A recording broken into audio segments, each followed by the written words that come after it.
Pinalibutan ng puwersa ng Philippine Coast Guard at Philippine Navy ang foreign vessel na di umano'y may dalang smuggled goods at illegal na droga. Magkatuwang na rumesponde ang PCG, Navy at PNP Maritime Group para ma-neutralize ang mga sakay nito.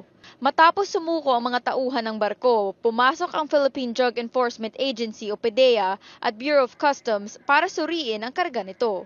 Bahagi lang ito ng interagency exercise na isinagawa ng National Coast Watch Center nitong Biyernes. Layo nito subukan ang pagresponde ng mga ahensya sa mga maritime incident at iba pang banta sa karagatan. Pinakita rin ang pagbuga ng water cannon ng BRP Mala Pascua. Pero iginiit ng PCG, may tamang paggamit nito. Ang water cannons ginagamit lang natin para sa sunog. Pwede ring pantaboy pero hindi pa naman natin na-encounter yung ganyang situation. Siguro in some instances siguro extreme instances. For example, may mga gulo sa dagat. But if wala namang gulo, bakit natin gagamitin yung water cannons? Isinagawa dito sa Manila Bay ang unang interoperability exercises ilang araw matapos bombahin ng Chinese Coast Guard ng water cannon ang mga barko ng Philippine Coast Guard. Inilinaw ng PCG na walang kinalaman ng military exercise sa nangyari sa Ayungin Shoal.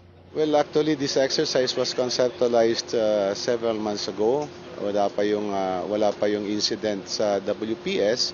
Wala naman pong kilalaman yon. But it's always good to be prepared for any eventualities.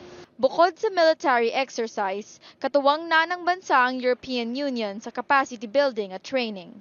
Ayon sa PCG, malaking tulong ang Maritime Coordination and Information Sharing Platform na dinonate ng EU. We share information and intelligence.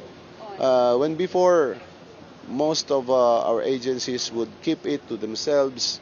Now, it's always good to share it to our partner agencies.